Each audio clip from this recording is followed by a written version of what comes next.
অনেক মানুষ ভাবে রান্না শুধু পেট ভরানোর জন্য, কিন্তু আমার কাছে রান্না মানে শুধু খাবার না। রান্না মানে ধৈর্য, রান্না মানে অপেক্ষা, রান্না মানে ভালোবাসা। আর সবচেয়ে বড় কথা, রান্না মানে নিজের উপর বিশ্বাস রাখা।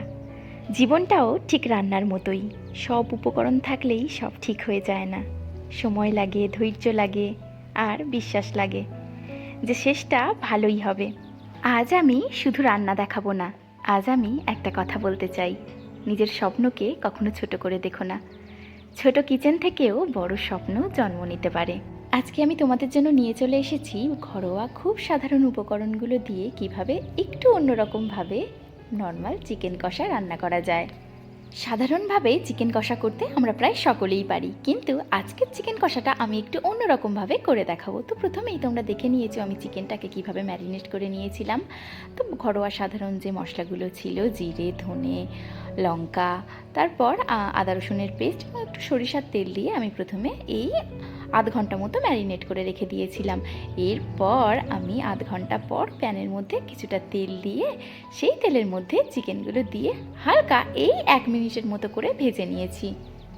তো প্রথমে আমি প্যানের মধ্যে অর্ধেকটা চিকেন ভেজে নিয়েছি, দুটো সাইড মিলিয়ে মোট আমি 30 সেকেন্ড করে ভেজে নিয়েছি। তো তারপর আমি তুলে নিয়েছি। এরপর বাকি যে চিকেনগুলো ছিল সেগুলো খুব সুন্দরভাবে ওই একইভাবে 30 সেকেন্ড করে দিয়ে ভেজে নেব। তো দেখো এখানে আমার একটা সাইড 30 সেকেন্ড ভাজা হয়ে গেছে। এরপর উল্টে তুলে নিয়েছি।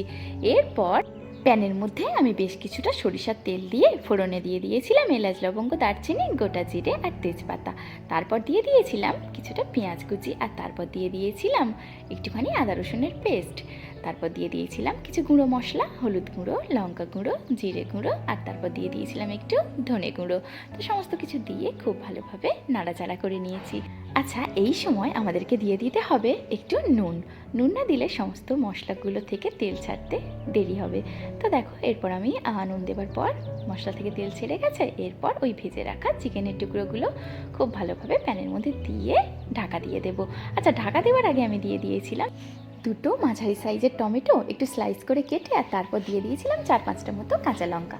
এরপর ঢাকা দিয়ে রান্না করে নিয়েছিলাম 15 মিনিট মতো। 15 মিনিট পর ঢাকা খুলে দেখলাম যে চিকেন থেকে বেশ কিছুটা জল ছেড়ে এসেছে, আর চিকেনটা প্রায় হয়ে এসেছে। তো এরপর নামিয়ে নেবার পালা। নামানোর আগে আমি ছড়িয়ে দিয়েছিলাম একটুখানি গরম মশলার গুঁড়ো। তো ব্যাস, রেডি হয়ে গেছে আমাদের গরম গরম চিকেন কষা, যেটা গরম গরম ভাতের সাথে একদম জমে যাবে।